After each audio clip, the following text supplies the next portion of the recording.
PSG Fan TV, bonsoir à tous, bonsoir Vic. Bonsoir Onip. Alors la dernière fois qu'on s'est vu, tu étais un peu énervé par rapport à la composition proposée par Luis Enrique. Est-ce que ce soir ça t'a calmé un petit peu? Pas vraiment, on démarre le match avec une composition quelque peu étonnante. Sauf qu'au final on gagne ce match et on peut rien reprocher à Luis Enrique ce soir malgré le fait que dans l'intensité c'était assez moyen, mais bon.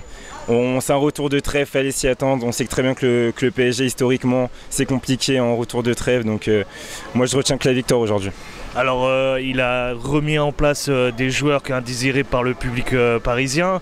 Est-ce que toi, quand tu vois leur performance ce soir, dans la rotation, est-ce qu'on peut compter sur eux dans un avenir? Pour moi, il ne faut pas se laisser avoir car on affronte un Strasbourg très mauvais ce soir. Okay. Carlos Soler réalise, on va dire, un match correct dans un poste qui n'avait pas l'habitude de jouer, mais il réalise un match correct malgré tout avec le but. Fabien Ruiz, je pense que dans la rotation, il peut être intéressant. On l'a vu aujourd'hui avec son but et il a fait quelques récupérations intéressantes, donc je pense qu'il a un rôle à jouer. Ensuite, je pense que tu voulais parler de Kurzawa. Kurzawa, ça n'a pas lieu d'être. On l'a vu quand il est rentré, la réaction des supporters, c'était assez marrant. Donc, non, voilà. En plus, ton avis sur ce joueur, comment tu le vois, toi? Il faut qu'il joue, il faut qu'il reste sur le banc. Comment tu vois ça? Non, loin de l'équipe, loin du stade, mais il devrait même pas avoir un siège au Parc des Princes. Non, c'est un peu méchant, mais non, il a un gros salaire en plus de cela. Il doit juste partir au prochain mercato dès que possible et je comprends toujours pas pourquoi il est encore au club aujourd'hui.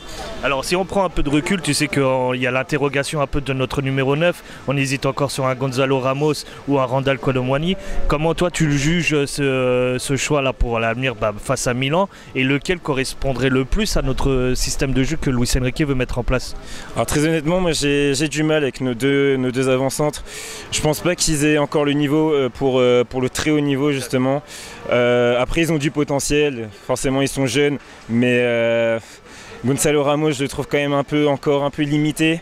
Après ça va venir, la confiance, mais même que Kolo Muani c'est le même constat, tu vois bien que dans le jeu on le voit, il est un peu bête, tu vois, il a du mal encore, mais bon. Faut qu'il s'acclimate à l'équipe.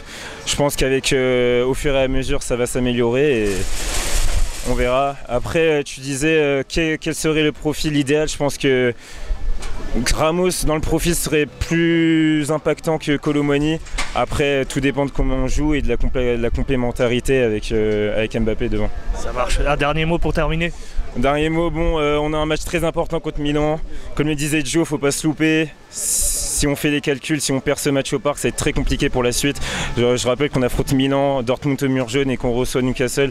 Donc pas le droit à l'erreur. C'est un gros match au Parc avec le retour des Ultras. Donc on peut qu'espérer un gros PSG et une amélioration dans le jeu. Super Vic. Et petite dédicace à Miguel qui a pas pu être là ce soir à cause de l'interdiction des supporters à Auteuil et à tous les membres du Virage Auteuil, car on a besoin d'eux pour mercredi. Je te remercie.